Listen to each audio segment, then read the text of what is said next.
The mist rolled off the North York moors, swallowing the dry stone walls and turning the patchwork hills into a monochrome void. For PC Arthur Davies, it was the kind of weather that made his bones ache and his shift feel twice as long. He rested his elbows on the steering wheel of the Land Rover, watching the wipers sweep in a dull metronomic rhythm. He was thinking about the posters taped to the corkboard back at the station in Pickering. Missing Sarah Jenkins, 24.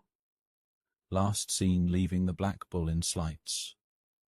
Missing David Thorne, 41. Hiking the Like Wake Walk. Missing Liam and Chloe Cooper, aged 12 and 14, walked into the Forestry Commission land and never came out.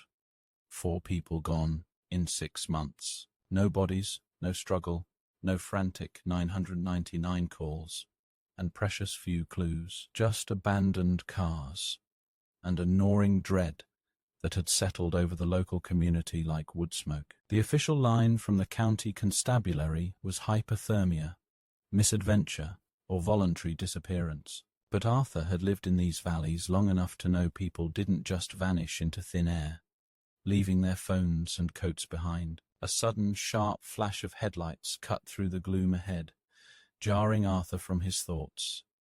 He blinked, sitting up straight, up on the desolate ridge of the moor, where the old Roman road intersected with the dense pine of Dalby Forest. Something massive was moving along the tree line. Arthur reached for his radio, his breath fogging the inside of the windscreen. Control, this is Victor, 4. I am out on the ridge near Harwood Dale. I've got unauthorized movement up near the forestry boundary. Requesting backup to investigate. Copy Victor 4. Be advised, nothing scheduled for the Forestry Commission tonight. Proceed with caution. Arthur shifted the Land Rover into 4-wheel drive, the engine growling as he bumped off the tarmac and onto the gravel track. He flicked on the high beams and the amber hazard lights, cutting a jagged path through the thick bracken. As he got closer to the tree line, the headlights illuminated the towering silhouette of the pines. And then, something stepped out from the gloom. Arthur hit the brakes so hard, the Land Rover slid 10 feet on the wet gravel, coming to a halt with a shudder. He stared through the windscreen, his grip tightening on the steering wheel until his knuckles turned white. It was an animal. At least.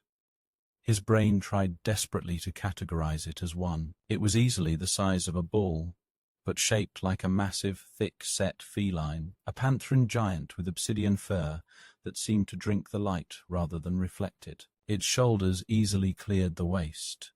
High heather.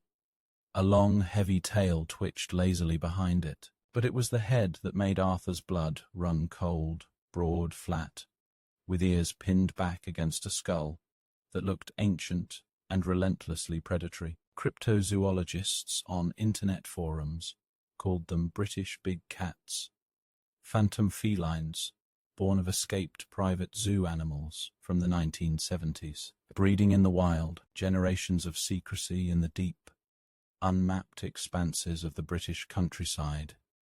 The creature didn't bolt. It turned its head slowly, fixing Arthur with eyes that reflected a pale, unsettling amber in the high beams. There was no fear in those eyes. There was only an intelligent, chilling calculation. Arthur's hand shook as he reached for the door handle, then hesitated. The stories whispered down at the local pub, the ones the inspectors laughed off, echoed in his ears. Footprints found alongside deer carcasses, sheep torn clean in half. And lately, footwear found miles from civilization, entirely undisturbed, as if the wearer had simply evaporated from inside them. The beast took a slow, deliberate step toward the Land Rover, its immense paws pressed deep into the peat. Arthur's radio crackled to life, the dispatcher's voice tinny and distant through the static. Victor, 4, status check. What have you got out there? Arthur couldn't tear his eyes away from the creature. He keyed the mic, his voice barely a rasp. Control. I found something. Before he could say more, The great black beast dissolved. It didn't run.